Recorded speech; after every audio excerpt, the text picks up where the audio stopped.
السلام علیکم ورحمۃ اللہ وبرکاتہ۔ دوستو، آپ کا استقبال ہے ہمارے اس یوٹیوب چینل لرن صدیق احمد میں۔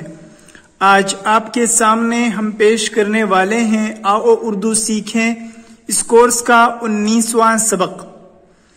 آج کے سبق کا عنوان ہے کلہاڑی اور درخت۔ درخت اس کے معنی پیڑ پودے وغیرہ، کلہاڑی اس کے معنی پیڑ پودا کاٹنے کا آلہ۔ اسی سے متعلق ایک لمبا چوڑا واقعہ بیان کیا گیا ہے، جس سے ہم الفاظوں کے استعمال کو، الفاظوں کے معانی کو اور ساتھ ہی اس سے ملتے جلتے محاورے، اس سے ملتے جلتے الفاظوں کا استعمال سیکھیں گے۔ آئیے چلتے ہیں سبق کی طرف۔ ایک بڑھئی دراصل نجار، ترکھان، لکڑیوں سے چیزیں تراشنے والا۔ بن کے معنی جنگل۔ سایہ دار اس کے معنی آتے ہیں ایسی جگہ جس کے نیچے سایہ حاصل کیا جاتا ہو، جس کے نیچے چھاؤں ہو۔ اسی سے آتا ہے سایہ ڈالنا، یہ محاورہ ہے، اس کے معنی ہے اثر ڈالنا۔ ایک دوسرا محاورہ آتا ہے سایہ سر پر قائم ہونا، یعنی کسی بزرگ کا زندہ ہونا۔ ایک تیسرا محاورہ آتا ہے سایہ سر سے اٹھ جانا، اس کے معنی بزرگ، محافظ، مربی یا سرپرست کا گزر جانا۔ اسی سے ملتا جلتا ایک لفظ آتا ہے سایہ عاطفت، اس کے معنی مہربانی کا سایہ۔ ایک اور محاورہ ہے سائے سے دور دور رہنا، یعنی نفرت کرنا۔ ایک دوسرا محاورہ ہے سائے کی طرح ساتھ ساتھ پھرنا، یعنی ہر وقت ساتھ لگے رہنا۔ ایک اور محاورہ ہے سائے میں پلنا، یعنی کسی کے یہاں پرورش پانا۔ شاخ اس کے معنی ہے ٹہنی، ڈالی۔ شاخ چہ چھوٹی شاخ، تہمت، بہتان۔ شاخ سانہ یعنی باتوں کا سلسلہ۔ حجت تکرار، بحث، جھگڑا۔ رخنا عیب، دم، فریب، حیلہ، خود نمائی۔ یہ سارے کے سارے شاخ سانہ، شاخ چہ اس کے معنی ہے۔ شاخ سانہ اس کا معنی ہے باتوں کا سلسلہ، حجت وغیرہ۔ شاخ سانہ۔ اسی سے ایک محاورہ آتا ہے شاخ سانہ کھڑا ہونا، یعنی جھگڑا نکلنا۔ شاخ سانہ کھڑا ہونا یعنی جھگڑا نکلنا، فتنہ برپا ہونا۔ سبز یعنی ہرا، ایک رنگ کا نام ہے۔ چھڑی، چھڑیاں، اس سے ہے چھڑی، اس کے معنی آتے ہیں شاخ پتلی لکڑی۔ بے کھٹکے یعنی بے خوف۔ ایک بڑھئی کسی بن میں گیا، یعنی کسی جنگل میں گیا۔ لکڑیاں تراشنے والا، لکڑیوں سے چیزیں بنانے والا کسی جنگل میں گیا۔ ایک بڑھئی کسی بن میں گیا جہاں اونچے اونچے سایہ دار درخت اپنی مضبوط شاخیں پھیلائے اور سبز پتوں کی چھڑیاں لگائے بے کھٹکے بن کی ہوائیں کھا رہے تھے۔ اونچے اونچے یعنی بلند۔ بڑھئی نے بہت منت اس کے معنی عاجزی، خوشامد، احسان ماننا، ممنون ہونا، شکر گزار ہونا۔ دستے یعنی دستہ، یہ دراصل ہاتھا کو کہتے ہیں۔ جو لکڑیاں کاٹنے کا جو آلہ ہوتا ہے، اس پر ایک لکڑی لگائی جاتی ہے، اسے دستہ کہتے ہیں، جسے پکڑ کر لکڑیاں کاٹی جاتی۔ بڑھئی نے بہت منت سے درخواست کی، اے ہرے بھرے درختوں، تمہارا بڑا احسان مانوں گا جو مجھ کو اتنی ایک لکڑی کاٹ لینے دو کہ میری کلہاڑی کے دستے کو کافی ہو۔ بڑھئی نے بہت منت سے درخواست کی، اے ہرے بھرے درختوں، تمہارا بڑا احسان مانوں گا جو مجھ کو اتنی ایک لکڑی کاٹ لینے دو کہ میری کلہاڑی کے دستے کو کافی ہو۔ ان احمقوں نے مارے غرور گھمنڈ، تکبر، آگا پیچھا یعنی آگے پیچھے، سیاق سباق، غنیمت جاننا، غنیمت اس کے معنی قابل قدر، غنیمت جاننا یہ دراصل ایک محاورہ ہے، اس کے معنی ہے قدر کرنا، کافی ہونا۔ تراشنا یعنی کاٹنا، چھیلنا، چھانٹنا۔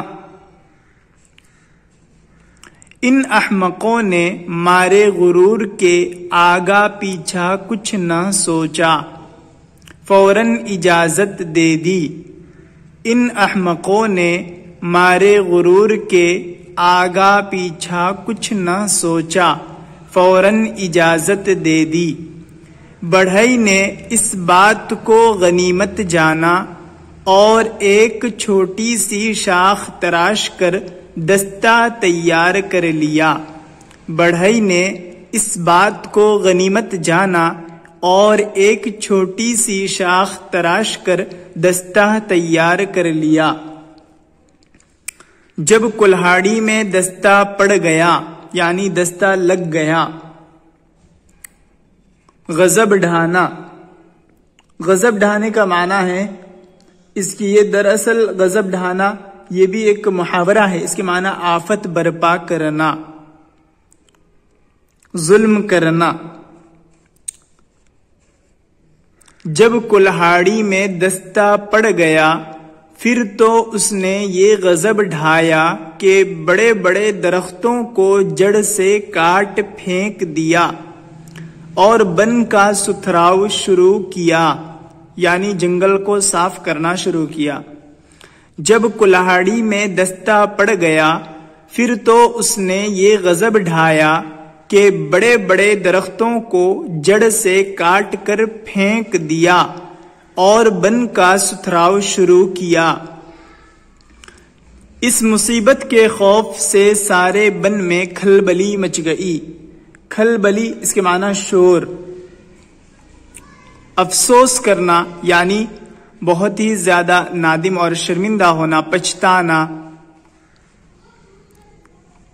کرتوت اس کے معنی ہے برا کام۔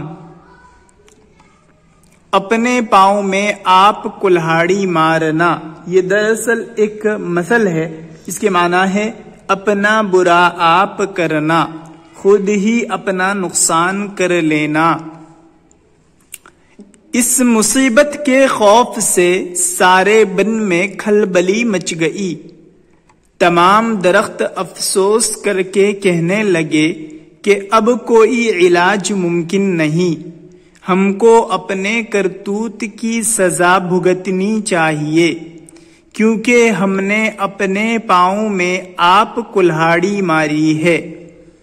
اس مصیبت کے خوف سے سارے بن میں کھلبلی مچ گئی۔ تمام درخت افسوس کر کے کہنے لگے کہ اب کوئی علاج ممکن نہیں، ہم کو اپنے کرتوت کی سزا بھگتنی چاہیے، کیونکہ ہم نے اپنے پاؤں میں آپ کلہاڑی ماری ہے۔ قطعہ یعنی ٹکڑا، 4 مصرے کے اشعار جو ہوتے ہیں اسے قطعہ کہتے ہیں۔ پیش آئے جو مصیبت پڑتی ہے سو بھگتنی، پیش آئے جو مصیبت پڑتی ہے سو بھگتنی، یعنی جو بھی مصیبت پیش آئے اسے جھیلنا پڑتا ہے، اسے بھگتنا پڑتا ہے۔ ہوتی ہے یوں تسلی مرضی یہی تھی رب کی، تسلی اس کے معنی دلاسا، اطمینان۔ ہوتی ہے یوں تسلی مرضی یہی تھی رب کی، یعنی جب مصیبت آتی ہے تو اسے ہم جھیلتے ہیں اور بعد میں ہم یہ کہتے ہیں، اپنے آپ کو تسلی دیتے ہیں کہ یہی رب کی مرضی تھی۔ پر اپنے کوتکوں سے آتی ہے جو مصیبت، پر اپنے کوتکوں سے جو آتی ہے جو مصیبت، کوتک اس کے معنی کام، کرتوت، یعنی اپنے کرتوت کی وجہ سے جو مصیبت آتی ہے، پر اپنے کوتکوں سے آتی ہے جو مصیبت، ہوتی ہے ساتھ اس کے شرمندگی غضب کی۔ غضب اس کے معنی بہت زیادہ، ہوتی ہے ساتھ اس کی شرمندگی غضب کی، ہوتی ہے ساتھ اس کے شرمندگی غضب کی، یعنی جو بھی مصیبت اپنی وجہ سے، اپنے کام، الٹے سیدھے کام کی وجہ سے پڑتی ہے انسان پر، تو اس کی وجہ سے انسان بہت زیادہ شرمندہ ہوتا ہے۔ یہ کچھ الفاظ تھے جن کو ایک واقعے میں استعمال کیا گیا، اور ان میں مختلف قسم کے محاورے اور مثل جو اس سے ملتے جلتے ہیں وہ بھی آپ کے سامنے پیش کیے گئے، جن کی مدد سے اردو زبان پڑھنا لکھنا آپ سیکھ پائیں گے اور ساتھ ہی اس کو اپنی تحریر و تقریر میں استعمال کر پائیں گے۔ امید ہے کہ آپ سبق سمجھنے کی کوشش کریں گے اور ہمارے ساتھ جڑے رہیں گے، اور اردو زبان و ادب میں فروغ کے لیے ہمارے چینل کو سبسکرائب کریں گے اور کمنٹ میں اپنی رائے پیش کرنا نہ بھولیں گے۔ السلام علیکم ورحمۃ اللہ وبرکاتہ۔